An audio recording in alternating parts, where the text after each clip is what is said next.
Morning, everybody. I'm super excited to welcome Rachel Colley from Unanet. Rachel, welcome. Thank you. Thank you for having me today. Well, it'll be awesome if you would please take a minute and introduce yourself. Sure. So, Rachel Colley, I'm the Director of Technology Partnerships at a company called Unanet. We are a highly verticalized focused company with two major business lines, GovCon side and an architecture, engineering, and construction side of the house as well, with ERPs and CRMs to support, along with other product pieces as well. I cover all technology partnerships across both of those business lines. It's around 65, 70 technology partners that I cover at various stages of go-to-market and go-to-market, onboarding, and evaluation across both those business lines as a team of one. So I've learned to become very highly efficient in the work that we do, utilizing technology workflows to make sure that we're getting the best out of those partners as we try to continue to scale this program up to about 100 partners over the next year or so. That's amazing. Well, you have an incredible background. So I think it will be great. Maybe you can take a couple of minutes, maybe a little more, Sure. kind of walk us through how you have seen the evolution of the space that you have been working. Yeah. So I've been running technology partnerships for about the last 10 years. And I often tell people that I've been running tech partners before we had this concept of API, before it was the cool thing to do, and we just did spreadsheets. And what I really like about the world of technology partners where I sit is that it's just very intriguing to me how the use of data and how our customers use data and the data flow between two separate and very, well, you think be very two disparate systems, the data flow back and forth. An ERP to a CRM or a CRM to a project management tool, and seeing that and seeing that evolution. We worked with some really incredible startup companies that are building out these incredible product lines, and to be able to see them build out and integrate into our platforms and continue to scale their own software and continue to scale their customer base has just been a very exciting part of me in watching as I build out these tech partner programs. And to be fair, I've always built from scratch. I've never walked into a tech partner program that is existing. I've always built from scratch. So figuring out what the ideal partners look like, what the ideal customer profile looks like, building onboarding enablement, all of those tools that we think are very standard. But when you look at company by company, they tend to be very different. So when you started about 5 years ago, did you have a partner program in place? Not at Unanet. So when I arrived, there was no technology partner program at all. I was brought in by a group of executives who I've worked with in the past that needed me to come in and do what I've done before, which is build a program, scale it up, and get it to certain KPI metrics. And right now we're focused on the volume of technology partners as we start to look at volume of sales within our partner program. But I came in with nothing. We had a few loose partners. In the ERP world, table stakes partners are things like payroll providers. So we had a couple of payroll providers or a couple of payroll partners, but nothing that we would call a program. So I was in charge of building out those foundational elements of how we source, how we build, how do we build integrations to partners, and how do we encourage partners to build integrations to us because bandwidth is limited, roadmaps are limited. So I've always come in with zero and build it to where we are today. So Rachel, that's amazing. So if you dial back then when you started, can you kind of walk us through your first 100 days? Like how did you kind of frame this? How did you figure out what to go after? Who else, within the organization you work with? Can you kind of walk us through a little bit? Yeah. So when we look at technology partnerships here at Unanet, and it's how I've really looked at it throughout my career, and it's how we started in the first 100 days. We looked at three key elements or three strategic pillars in how we evaluated if it was a technology partner that we wanted to go with. One is it a software that we are never going to build ourselves? Functionality or software we'll never build. And a great example of that is payroll. We are never going to build a payroll or a payroll platform. So we partner with partners like Paylocity, ADP, UKG that hit all of our customers. The second thing I told our team to do is that we need to look at those companies where we have a very high number of joint customers, where integrations made sense, partnership made sense, and where we could also at some point in time start leveraging our relationship to drive new revenue. So that was the second pillar that we looked at every single company that we were targeting. And then the third area, was it just cool, interesting technology that we were taking a chance on that we knew would eventually spin up and be something that our customers would need. Proposal AI tools is a really great example of that. And in the last year or so, we've seen a big proliferation of that. So we wanted to partner in that space. And then eventually we acquire out of those partners as well. But that was our starting foundation, those three pillars. And then we started targeting the companies that we wanted to go after and really looking at those partners and making sure that we had bandwidth, because in this world of partnership, whoever makes the phone call first is the one who's going to be building that integration. So we wanted to start small and start very strategically so that we knew that our product team could actually build out those integrations and they weren't just things that were sitting on the shelf. Any new partner of mine that we are evaluating knows this about me. That most frustrating thing that I run into is when partnerships sit up on the shelf and it's just a logo on my website and not really something that's active for us or something that we're really generating any real value out of, whether it be an integration or whether it be revenue generation for our teams. So that's great. So once you figure out, who to go after, I know you said, make the first phone call, but how do you approach? Like, what was your approach? Who did you approach on those organizations? How did you start? Yeah, I felt that I was a BDR, back being a BDR again, because it's the same process that a BDR goes through. We're coming up with whatever our 30-second elevator pitch is going to be. The value of working with Uninet is a lot of LinkedIn social selling. There's a lot of cold emailing, a lot of cold calls into what I thought would be my equivalent of the other company.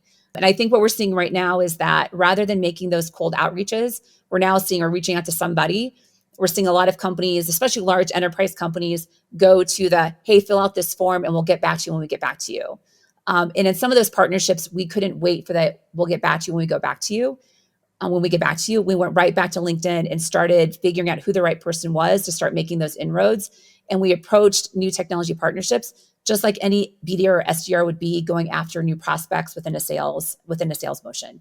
And then when you approach to them, like, what was the engagement like? Did you have a standard process or did you have to do one-off for every one of them conversation-wise? Yeah, I think that if they are a vertically specific organization, they knew who we were already. They knew if they worked in the GovCon space or if they work in the GovCon space, they know who Uninet is. We are a company that's in our ERP space. We're very well known in the GovCon space. So if they're GovCon, it was a very easy conversation to have about how we could work together.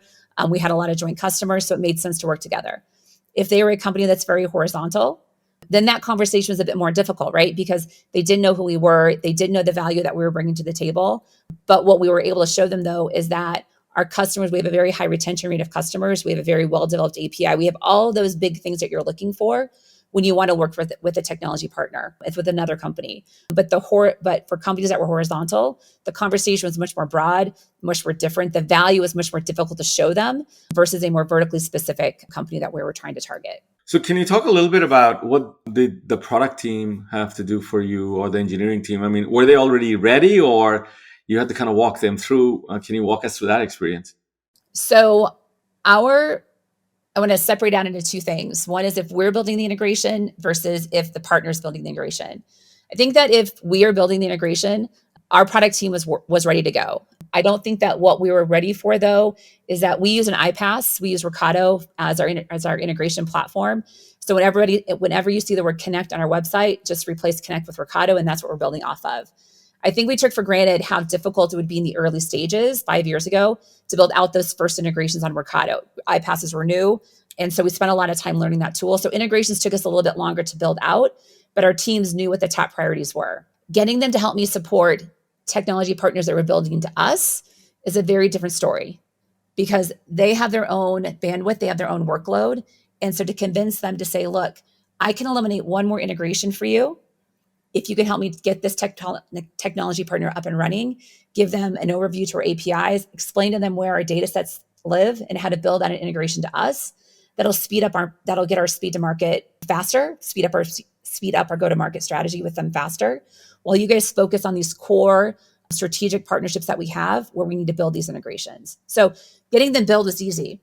Getting them to help partners that need to build integrations to us was a much more difficult conversation. I don't have a dedicated partner tech individual or an architect or solution consultant. I have to borrow resources from product to help me get those resources. Now, lucky for me, I report into the product team. So it's a little bit easier for me to get those resources versus someone else who may be reporting into sales.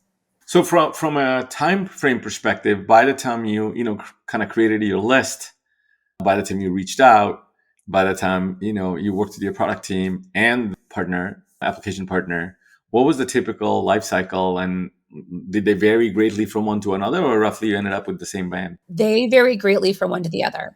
And the reason I say that is partnerships where there is a customer in mind, that we know that there's a customer who needs this integration, wants this integration, those partnerships develop very quickly.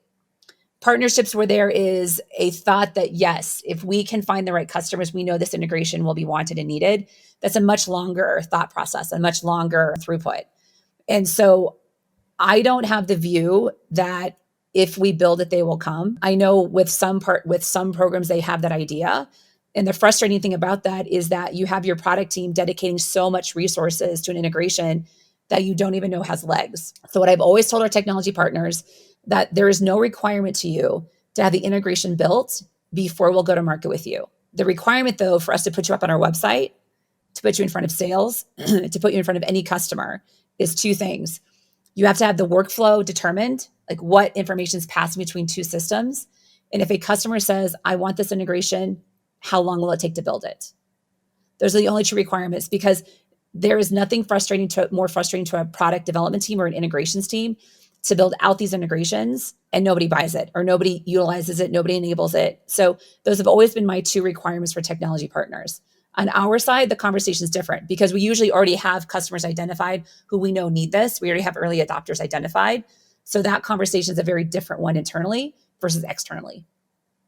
So let's go to the customer side of the equation for a bit, right? Because as you just said, it's the most important aspect of it is making it your joint customers' life easy and giving them a complete solution. So from a customer segment wise, maybe you can talk about the GovCon sector a little more detail. What does it look like? And you talked about vertical versus horizontal. So for our audience, can you break those word downs a little bit? Sure. So our two sides, we have our GovCon side of the house. And on that side, we're specifically working with federal government contractors who are doing service-based work, think time and materials. Some of them have light manufacturing requirements, maybe some commercial, but they're typically doing the services on things. So rather than our customers building the battleships, they are doing all the service work and maintenance on battleships. They are assembling drones that go to Ukraine, or they are doing IT services for DoD.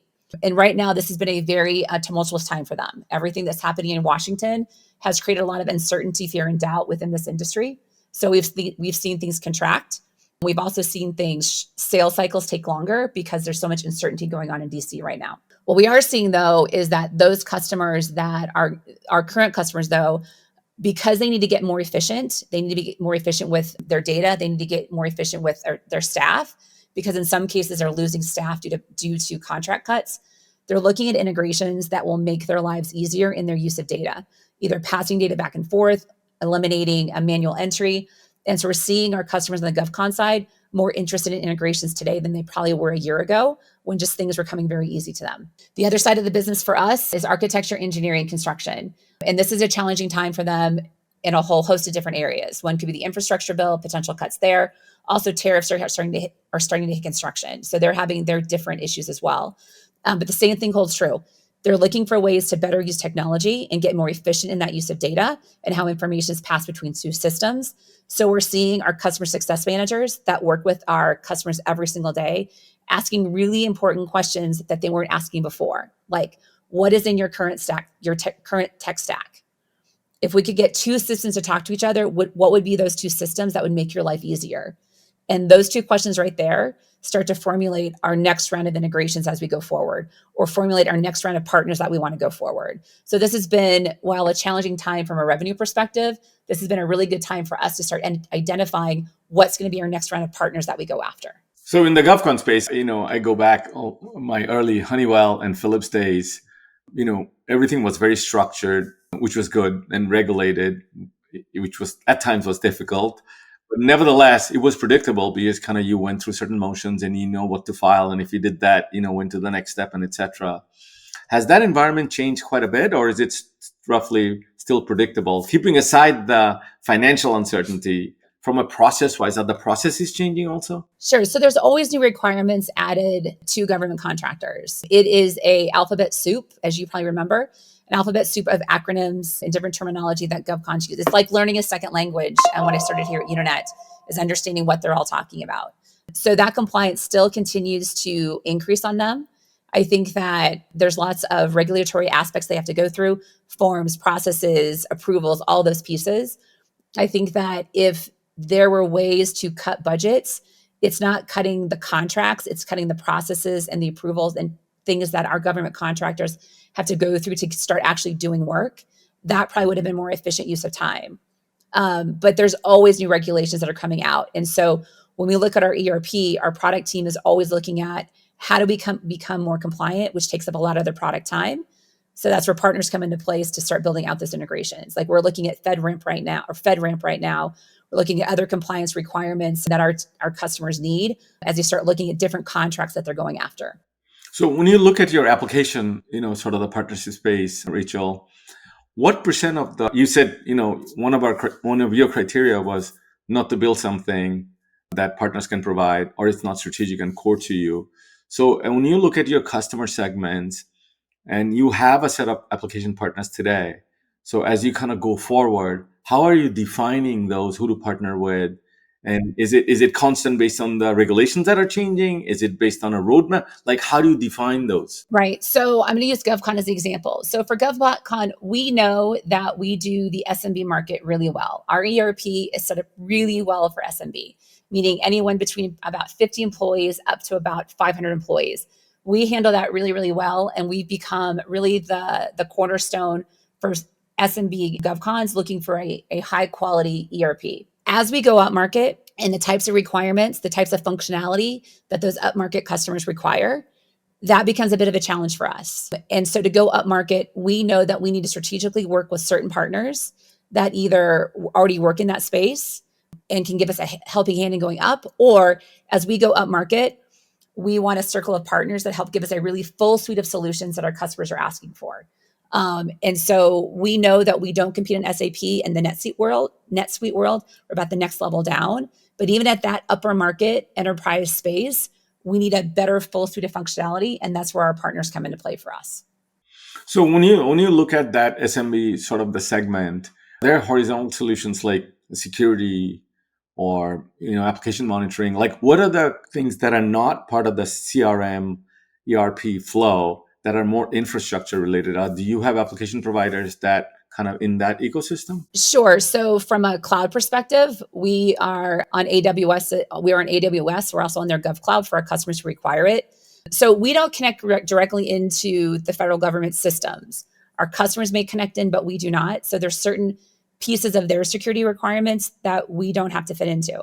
But we are going through the FedRAMP compliance right now, which is opening up a whole host of security requirements that we have to fit into. So anything that touches our ERP or is pulling data out has to be FedRAMP certified as well or compliant as well. So for example, one of the things that we're trying to work through right now is our iPaaS is not set up on FedRAMP. So how do we manage integrations that we've built on that iPaaS? And how do we work through that with our compliance consultant? But how do we work through with our compliance consultant to make sure that we're meeting the requirements we have with FedRAMP using this iPaaS as our middleware? And those are pieces that are outside of my expertise and where I sit. But we have a whole team, legal team, security team, that's all they're working on is how do we figure out FedRAMP, and what that means for our partners. Because most of our partners are not going to be FedRAMP certified as well. So like payroll providers, there's no need for them to be on FedRAMP. So how do we get around those requirements, or how do we manage those requirements with some of our partners who are not going to be on FedRAMP? Got it. And the reason I brought that up is to kind of frame it in is that, you have a target set of customers in SMB, mid-market, and enterprise. For those certain things you have to do to participate, that sort of tickets to the entry. And then for you to complete your solution, you need other application partners, right? So in your ecosystem, what I was trying to get a sense of, both of those. But building on that, I have a question for you then on the partner side. Then now that you have built, a group of partners, when it comes to co-market, co-sell, you have a marketplace on your own, correct? And can you tell us a little bit about that? Yeah, so we have built that. So I frame this as I remind people, I am a team of one. So we've tried to figure out different ways to eliminate work for me and to use technology to make things a bit more efficient and to also put some of the pieces onto our partners. So for our marketplace for Uninet.com integrations, that's where we put all of our technology partners, whether we built the integration or a partner built the integration, that's where they sit. And we use a platform for that called Partner Page. And I love this platform because it allows our partners to be able to control their content, update their content, and control what information is out there. I do email them on a regular basis to say, hey, look, it gets stale, go in and update it. But that's where they maintain all their information. It just takes a lot of work off of me because a year ago, if a partner had an update they needed to make to their website, they would come to me, then I would go to marketing, it would sit in their queue before it actually went up on our website. Now with what we're doing with our new integrations page, it's instantaneous updates, and they don't need me to be the middle person and be the bottleneck to get that information updated for them. And within that site as well, there's a contact. We have set it up so that it takes away as much friction in the customer experience, because it's going to be customers and prospects that use that page. So we try to do whatever we can to eliminate the friction from the customer experience, to make it easier for them to get information about partners and then reach out to the partner who they want to speak to and get more information about. Got it. So when it comes to the other side of the equation, as you said, you're on the AWS marketplace. Are you any other sort of hyperscaler? We're not on the AWS marketplace. We don't believe right now that that would be a huge driver of business for us, simply because we're so vertically specific. If we were a much more horizontal company, we would definitely be on the AWS marketplace. But given the other volume of partners in which we work and the amount of work to go up on the AWS marketplace, we've chosen not to go down that path today. Got it. So are you on any marketplace today? We're not on any of the big hyperscalers, simply because we're not seeing the ROI there and we don't see the value. Now, if we had a larger staff here at Unanet to manage tech partners, we would be having a different conversation. I could dedicate resources to that. But when we look at our technology partners, those that are actually driving revenue and where I need to spend my time, the hyperscaler marketplaces is not where we see value today. And it makes sense, because you said, majority of your applications are vertical oriented. And so from a velocity wise, that's where you have. So Rachel, can you talk to a little bit about what does co-market, co-sell sort of mean for you when you think about these application providers that you put together in your marketplace? How do you define co-market? How do you define co-sell? Yeah, so we're in the process of redefining that. And the reason I say that is, if you would have asked me this 2 months ago, I would have said every partner gets the same thing. They get all of my resources all the time. And we are retooling everything here at Unanet to make sure that the right partners are getting the right resources and the right amount of my time.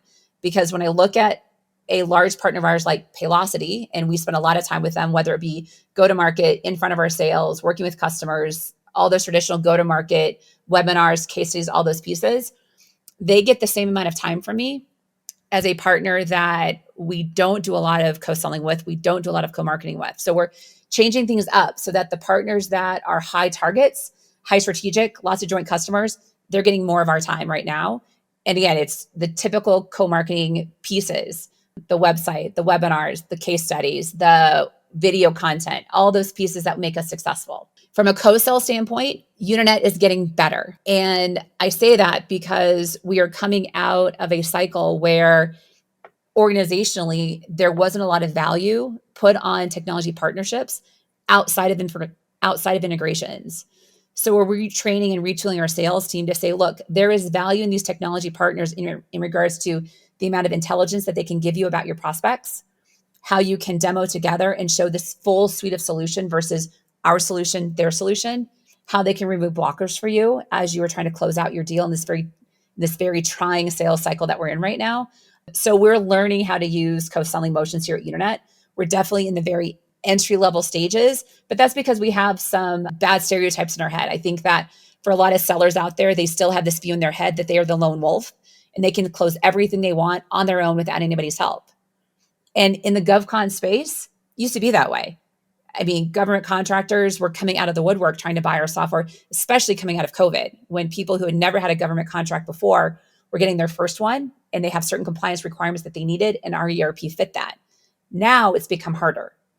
And so I'm trying to train and teach our sales team that you need to use whatever advantage you can to help you close out that deal.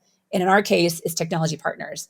We use Crossbeam, so we know where the overlaps sit. We know the volume. We know the people. Let's start using them to our best advantage. So coming back to sort of your own sales motion, how much of that is partner dependent? How much of that is direct, roughly? I mean, are you majority direct? We are majority direct. And now we have a whole team as well that does referrals, resellers, all the traditional channel that you think about. But by and large, we are mostly direct driven. My goal this year was to get us to 10%. It was a very lofty goal for us. My goal was to get us to 10% of either source or influence tech partner net new ARR. We've got a ways to go to hit that number, but that was the target this year. Either source or influence coming directly from our tech partners, and that means new logo business, and also some of the upsells and cross sells that we do within our current customer portfolio. And going back to your app marketplace, like your app partners, are the majority of your deal touched by them, or integrated with them, or is it a portion of it? There is a large portion of our customers that are jointly held by our technology partners. And we have some tech partners of ours that use that overlap data very well to their advantage.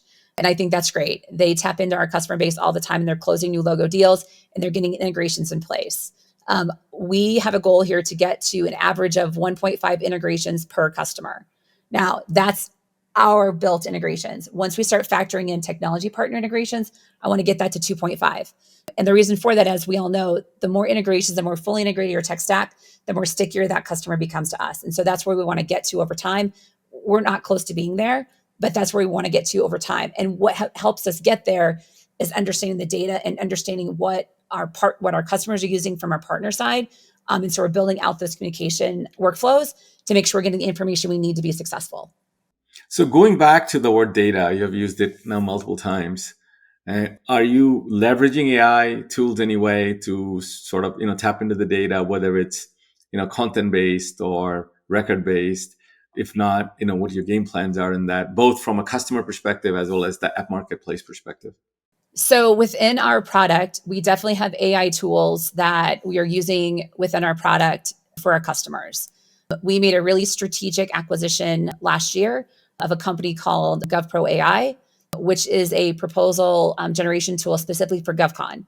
And they have a really great AI LLM behind them. And so we're using that tool to build out proposal AI, if you see it on our website, to not only work on the GovCon side, but we're also using that to make some changes to it. So it'll work on our architecture, engineering, construction side. And that acquisition has enabled us to look at AI in a much more holistic manner, and using those resources that we acquired with that company to start seeing what other ways we can implement AI within our core product. From a partner perspective, I think that we use some of the basic AI tools to help improve our workflow and how we communicate with partners, but we haven't fully baked within our partner program how we're going to use AI to its full extent. We're still kind of in our infancy there, but we're definitely looking at tech partners that are AI forward that helps enhance our overall Uninet story when it comes to the use of AI within our tools. Okay, so I want to go back to your tech partner base. We Sure. talked a little bit about in the beginning, sort of, figuring out the customer base, figuring out what you're going to build versus what you're going to partner up with, pulling those people together, putting them through a process, getting integrated. So, and we also talked a little bit about co-market, co-sell. So when you think about the full life cycle, are there partners that you're looking at and saying, no, this really don't fit anymore, I have to prune? And are there specific areas that are heavily focusing on that I need to go recruit?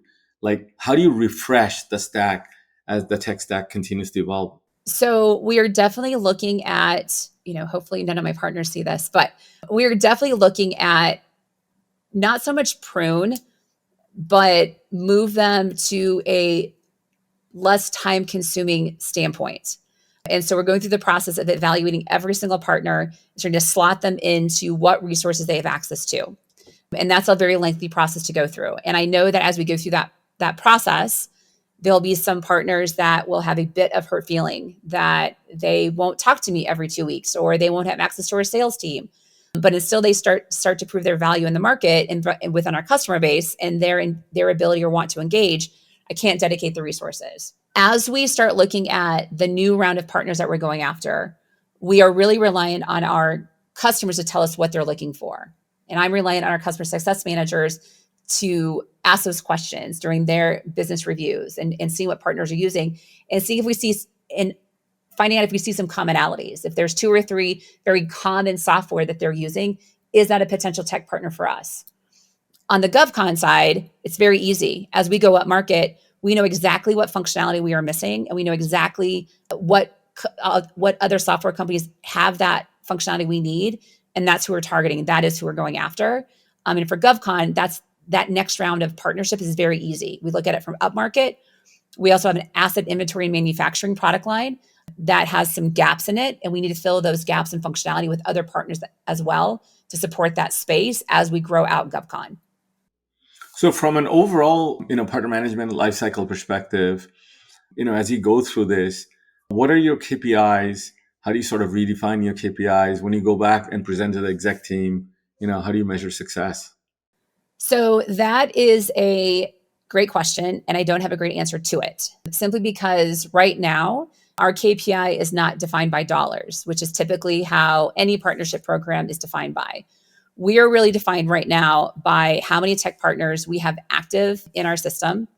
We're looking at that source revenue, which is an arbitrary number that I set, but I still report that to executive leadership. And then we're also looking at what our adoption of or what our attachment rate is of integrations. And so you'll see me go through any new sales order and reminding our salesperson, you could have retired some quota if you just attach this integration on top of it. So those are the three big things we're looking at, or that I'm looking at anyway, is the number of active partners, percentage of net new ARR from sourced from tech partners, and then what's our attachment of attachment of integrations to new logo deals. So going back to the metric that you talked about, right? Your target has been to have 1.5 integration per customer, and then you're trying to move it to 2.5. So if you look at the control groups that have none versus that have 1.5, do you see revenue variations from a lifetime value wise? Yeah, so they tend to be smaller customers, right? Customers that are under 75 employees or more don't see the value, and I don't see the ROI if they're using a payroll integration, for example. So a typical payroll integration to an ERP is syncing employees, syncing time, syncing expense, and general ledger. Well, if you're a small company, there's not a lot of ROI if you only have 50 employees and you only add 2 new employees a month or a quarter or whatever. So it's harder to get attachment to those smaller companies. So what we're looking to do is make up for higher attachment for the larger companies to help draw up that number. But that's a challenge we have, is the smaller companies don't have any integrations attached because the value is not there for them. So from your customer base perspective, do you have outbound programs in place kind of promoting certain cluster ups, application partners, so that, if the desired goal is to get higher value customer to have more integrations? So from a solution bundling wise, how do you go to market today, and how are you planning to go to market? I don't have a good answer for you on that one. This is the largest company that I've ever worked for that doesn't have dedicated partner marketing resources.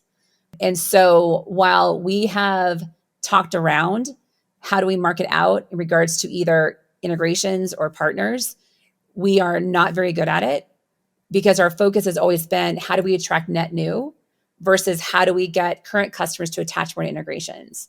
So really where the reliant comes from, rather than a one-to-many marketing, it becomes a one-to-one marketing when our customer success managers are speaking to their customers and talking about our integration path, and always reminding our CSMs about new integrations that are out there.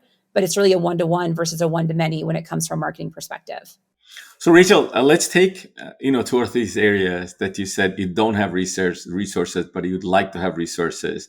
So let's imagine a future that you were able to hire a couple of AI agents, right? What do you have task bundles that you think if you got an AI agent, whether it's $20 a month or $1,000 a month, somewhere in between, what assignments you would give them that can go after these missing gaps that where you're possibly not going to get a headcount? Sure. So here's the challenge when you're a team of one, that I'm responsible for building all strategy around our program. I'm also responsible for keeping the lights on. And it's those tasks around keeping the lights on is where an AI agent would be of utmost value to me. So things like defining a joint value proposition. AI agent would be great for that. Updating content that I have either to our website or updating content back into our CRM. I see great applications for an agent that would help me keep the lights on while I focus on the strategy of building out the program. I could give you a list of 20 things that would be supported by any sort of AI agent and workflow tool. The challenge, though, is finding the right one, evaluating the right one, and then actually implementing the right one. Because it's the time factor, right? How do you take the time away from what you're doing to implement these things? But there are so many things and so many different AI agent companies that I've spoken to that I think would be great for us, either pushing out content to partners, helping us walk through the workflow of once this happens, this content sent out. There are so many great AI agent tools out there. It's just a matter of getting them fit into our program.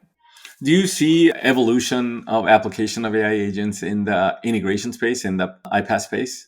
I do. The challenge, though, is the compliance requirements, because so many of the AI agents and tools do not meet the regulatory requirements our customers are going to have from an iPaaS perspective as we go down the FedRAMP compliance space. I've done a little more 60 podcasts over the last 6 7 months talking to great people like you, companies from 500 employees to a few 100,000 employees, that are managing partner network. One thing I never hear that they have enough resources, and they all feel like they're being scrappy, which has been very very surprising for me, thinking that companies that are have decent amount of revenue going to the partner network are relatively resource stuff. That's why I go back and ask the AI opportunity, because in this time, the C-level, C-suites are not going to wake up and say, "Oh, Rachel, you got 3 more headcounts," right? Right. So if you had to make, I'm going to go back to that question again. If you have to pick maybe 3 to 4, you talked about pushing out content. You talked about putting sort of joint planning or value proposition planning. What are the other 2 or 3 agent area you think it would be helpful for you? I would like an AI agent to research who we should go after. If I had my absolute dream, it would be having an agent tool, a tool that could actually help us evaluate who we should go after, why this is a good partner, why they would work well together for us. So, as an example, I have a pretty diligent evaluation criteria that I use when we start to evaluate a brand new technology partner. It would be great if I could line up the website, line up either initial phone call, and take the 5 evaluation criteria that I use and have a tool rank it for me. And that would take a lot of manual effort off my plate and give me a summary of what that ranking means. And then I could go forward and say, I think this is a great partner we should continue to evaluate, or this makes no sense, and remove them off my plate. But being able to evaluate a potential technology partner will be a great time saver for me. And how do you train that agent? I mean, would you sort of feed everything that you have in the current partner? Like, do you have a sense how you're going to train? I don't have a sense. I mean, I'm not, AI is not my expertise by any stretch. So I don't know how I would train it. We've used some other tools that are trying to get at what we're trying to do, what we're talking about right now. The challenge is that they are so horizontally focused, which makes sense. Nobody wants to be vertically boxed, that they are so horizontally focused that as we've evaluated, the output from them doesn't make any sense for what we're doing here. So to your point, we would probably have to build out our own, dumping in everything we know about every single technology partner we either have on the books or every single one that we've evaluated, every note I've ever taken, every Zoom call I've ever recorded, and really train the model up that way. But we'd have to do that. We would have to do that one on ourselves. That's for sure. So I want to end the conversation with metrics. I know we did talk a little bit about KPIs. What does your quarterly business review look like for your, strategic partners, and then also with your C-suite? So quarterly business review for our C-suite is an easy answer for me to give. I don't do one today. Now, I don't feel bad that I don't. There's this whole, conversation within partnership leaders right now, or in partnership community, that you have to have a seat at the table. Have to have a seat at the table. I think what's really more important than having a seat at the table is that you have a strong advocate for you at the table. And I feel very lucky that I report to our Chief Innovation Officer here at Uternet, who covers all of product, and I report directly to him. And he's becoming a really strong advocate for me, to the point where I'm presenting to executive leadership in mid-July about the state of our partner program, the good, bad, and the ugly, and what we want to do with it. So I feel very good about that. For our QBRs, for our partners, that is a very haphazard conversation today. We don't have great structure around it. And I think that's largely due to the fact that we have been running at such tilt and such high speed and high velocity to get this program running and up and going, that we haven't dedicated the time we need to focus on QBRs. For the 2 or 3 QBRs that 2 or 3 partners were really focused on QBRs, it's really that look back from a go-to-market as to what we've done. Have we increased the amount of joint customers we have? Have we increased the attachment of integrations? And what are the current leads that we have in the pipeline? But it's not a really structured QBR, which is what I would want it to be. And that's what we're hoping to go towards into the second half of this year. Do you see maybe an AI agent playing a role into that QBR? I think that there's really great ways to use an AI agent to build that content and feeding it the right information. It's just a matter of feeding it the right information, right? And getting the output you need with a lot of trust but verify with any AI tool. But I definitely see us going that way. I think what's really great here at Uternet is that I say a lot about that headcount is not on the priority list for this team. But if I can find technology that will AI based, that will make us more efficient and help us drive faster towards what our next metrics are, we can always evaluate new technology. And that's what I feel very great about here at Uternet, is that it's not a no to anything. It's a yes to technology that'll get us there faster and get us more efficient. Well, with that amazing note, I think we're coming to an end. I'm really excited to see you on Thursday. Thank We're going you. to have a great conversation. You're having a huge impact. You have already had a huge impact, but it's also clear you have a lot of work to do. And hopefully, one or two agents will show up and help you in doing that. But I look forward to seeing you on Thursday. Thank you. I'll see you guys on Thursday. Thank you.